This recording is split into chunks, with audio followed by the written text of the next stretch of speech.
It was an ordinary day.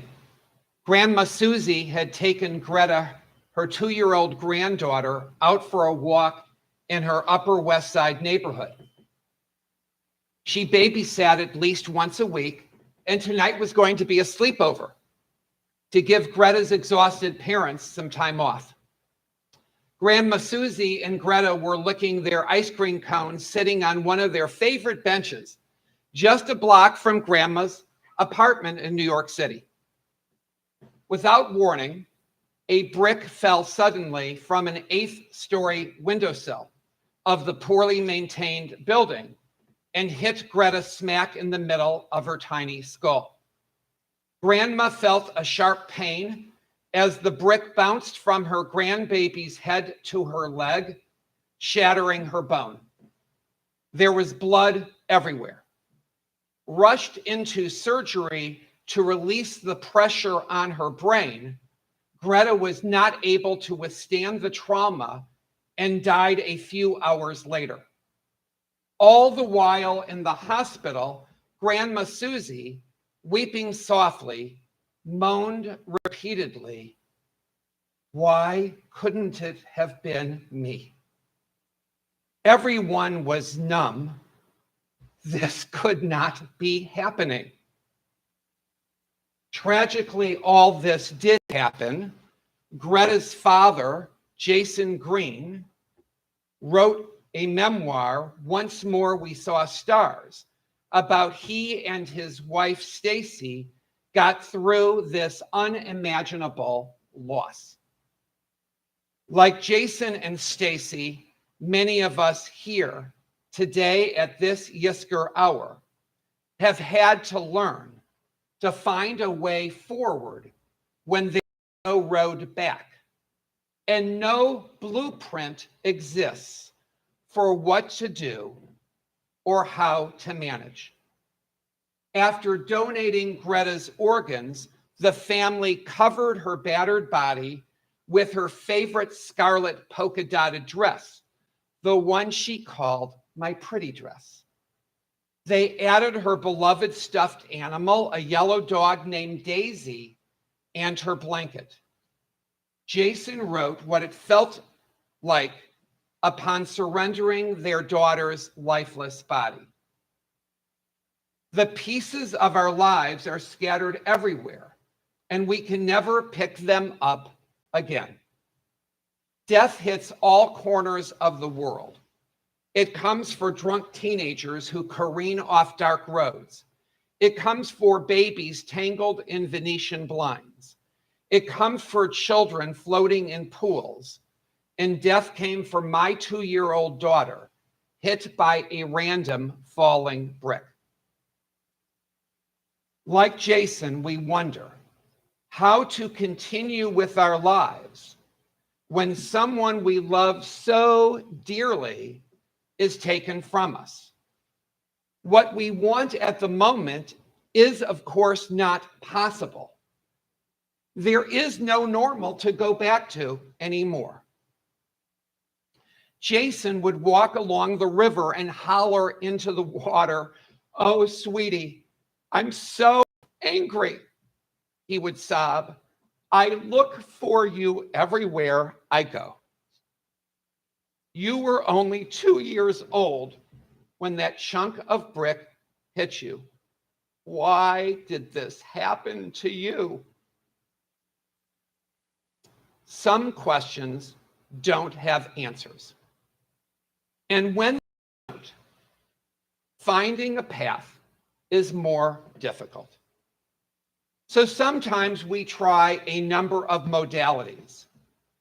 Jason and Stacy attended grief counseling, went to a retreat called From Grieving to Believing, visited a medium, and struggled to find their way through shock, disbelief, and unbearable sadness.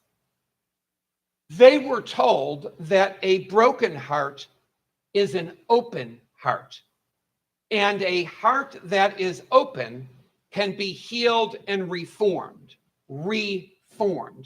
into a new type of love. It is necessary to find ways to take the broken heart and allow it to feel the pain while still permitting it to grow. They wrote letters to their dead daughter. "Oh, sweetie pie, we miss you every day. We miss you every morning when you don't wake us up, and every night when we don't get to kiss you goodnight. We remember how it felt to be parents." This is the world of grief. And many of us have been located somewhere that approaches there. And some of us here may feel that we are there right now. We are told by neuroscientists that while alive, we have absorbed so much of our loved ones that when they die, they do not totally perish because significant parts of them are still in our brain. In this way, they live within us. Their laughter and their joys, their hurts and their sorrows, their stories and their desires have not been lost when bodies are gone. Historian Theodore White once noted that when you press a block of pure gold against a block of steel, they exchange molecules with each other. And he wrote, "When people are pressed close, they act the same way. Part of you enters them. Part of them enters you. Long after you might forget specific times and places, they're still a part of you. Their gold is now shining within you." During Yitzkor, we invite those who are no longer here back into our hearts to come to the forefront of our memory, our consciousness. They are still a part of us. Some memories might be too raw to embrace. Others we might have to wrestle with. Others still may bring pain or sadness, while yet others may offer release and even a piece of healing. One gift of Yitzkor is the realization that while our loved ones left this earth, they did not leave us. Pay attention to the signs the medium had told the Greens after Greta died. Learn to be receptive. The souls and spirits of the dead do try to reach us, but they can only do it with little signs. Don't miss the opportunity to hear from them. I know that I have received signs. And over time, I have heard messages from people close to me who died years ago. I have heard my mother when I needed direction or sought advice. I now smile knowing how pleased she would be of what I have accomplished and who I have become. My first husband, Mel, who succumbed to AIDS HIV, has watched over me and redirected me when I needed it. My childhood friend, Matt, who I considered a brother, was killed in a car accident in a freak March snowstorm decades ago. And he has continued to befriend me. And there have been more signs from others. Thinking of their impact on my life brings wholeness and peace.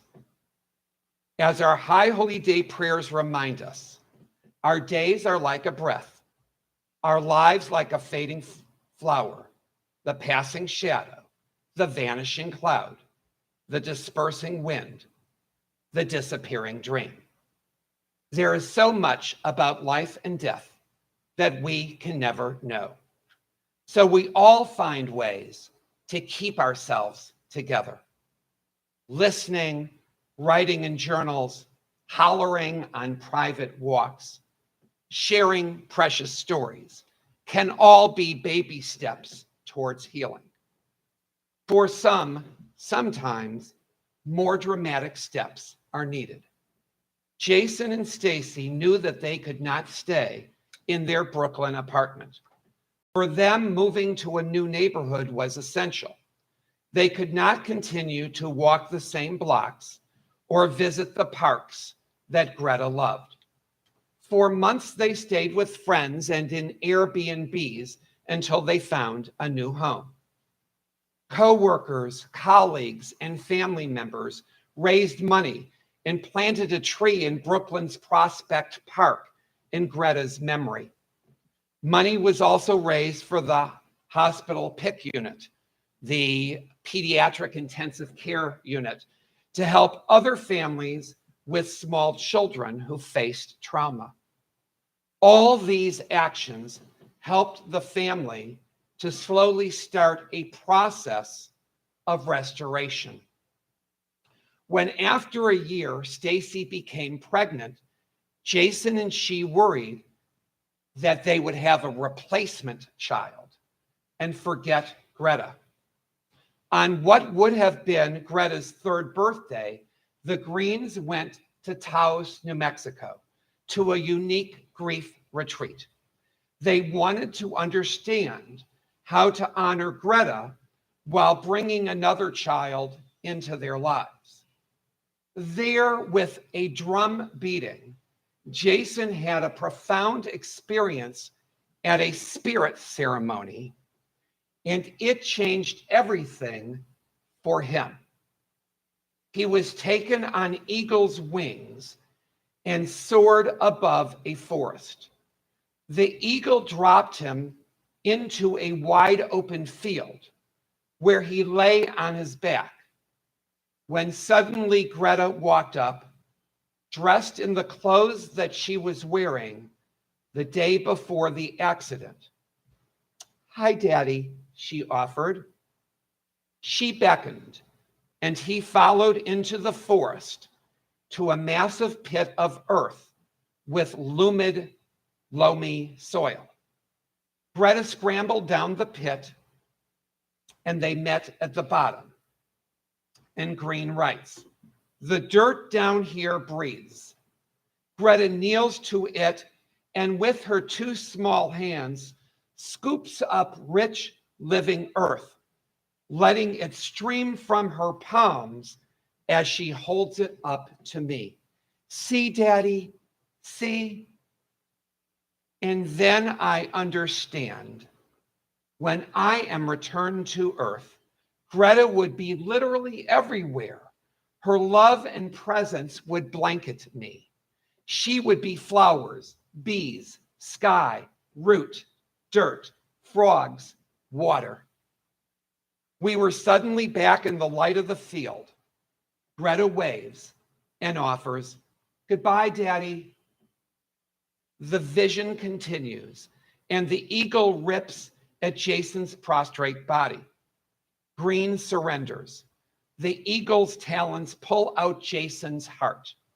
He notes, "My chest cavity withers, plants bloom in a blackening rib cage.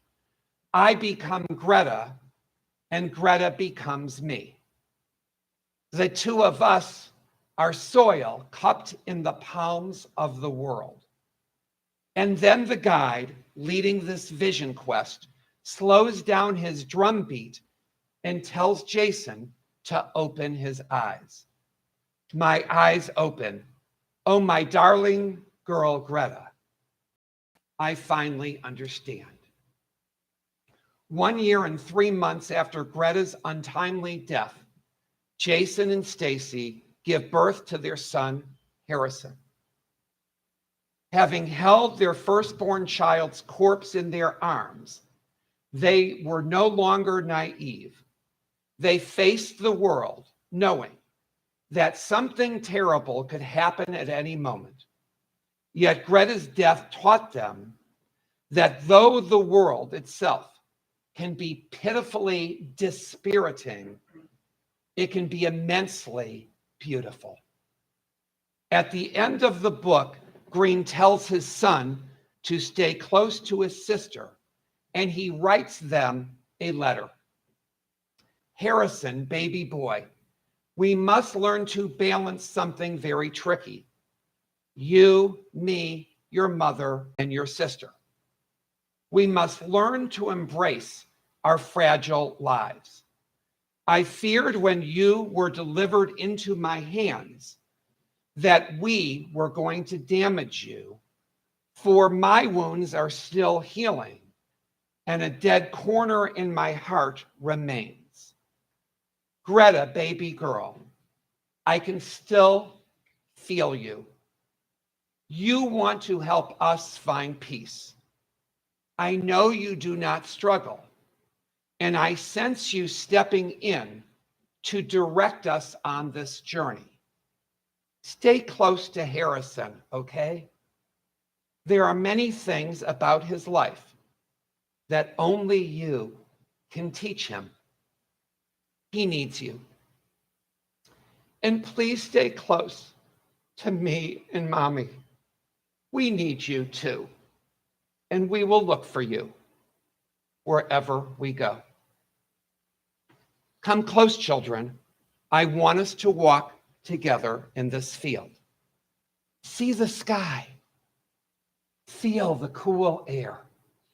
It's wonderful, isn't it? Are we ready?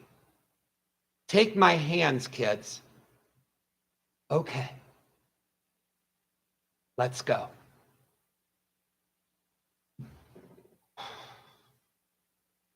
We can appreciate this father's particular journey to wholeness, and we can relate to his need to keep his deceased daughter close, especially as he embraces his living child. Sometimes this is what we must do to honor the legacy of the people we lost, living our lives in ways that matter, being the best we can with the hearts that haven't yet fully mended. And like Jason, we can look for the signs. During the 24 hours of this fast day, we stand at the place where life and death meet, and we find ourselves almost ready to begin Yitzkor. The service only has a minimum of prayers and then moments of silence to think about and to feel the losses. That's intentional. Yitzkor provides a communal space for individual reflection and remembering. Though many seats are taken, empty spaces are everywhere. They are the spaces that our beloved departed ones no longer physically fill.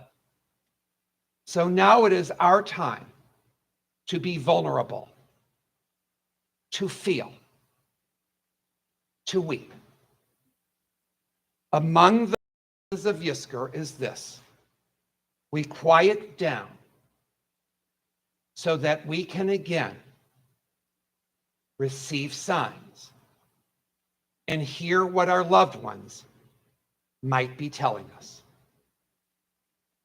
So let us take time to recall our loved ones, family members, and friends who are no longer here on earth. I'm going to offer a brief meditation, and I ask you to please Close your eyes. Take a few deep cleansing breaths and find a comfortable position. Breathe in, breathe out. Breathe in, hold your breath, slowly breathe out. Breathe in, hold your breath, slowly breathe out. Now imagine, who would you like to have seated next to you? If you could choose anyone who has passed and bring them back right now, who would it be? When you have chosen someone or they've come to you, imagine what they look like. What age are they? In their prime? The age later on when they died? What are they wearing? Any favorite jewelry, accessories, shoes, a coat, a hat? Do you remember their scent or favorite perfume or cologne? Can you sense their presence? Are they communicating with you now? What are they trying to tell you?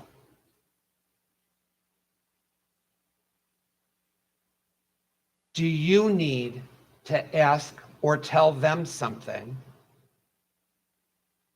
Go ahead. Know that they are so glad to sit next to you today. Sit quietly with them, remembering, experiencing this moment. Continue to keep your eyes closed. Continue being with your loved one. Some of us recall parents who gave us life, who cared for us and nurtured us, and who taught us to take our first steps on our own. Some of us remember a spouse or partner, a friend or lover with whom we shared so much of our lives, our failures and achievements, our sorrows, our joys, our intimate secrets. Continue to breathe. Be still, but breathe. Feel, see, smell, sense who is coming to sit next to you, and remember. Some of us recall brothers and sisters who matured together with us, sometimes competing with us, and sometimes encouraging us on, bound to us by a lifelong relationship.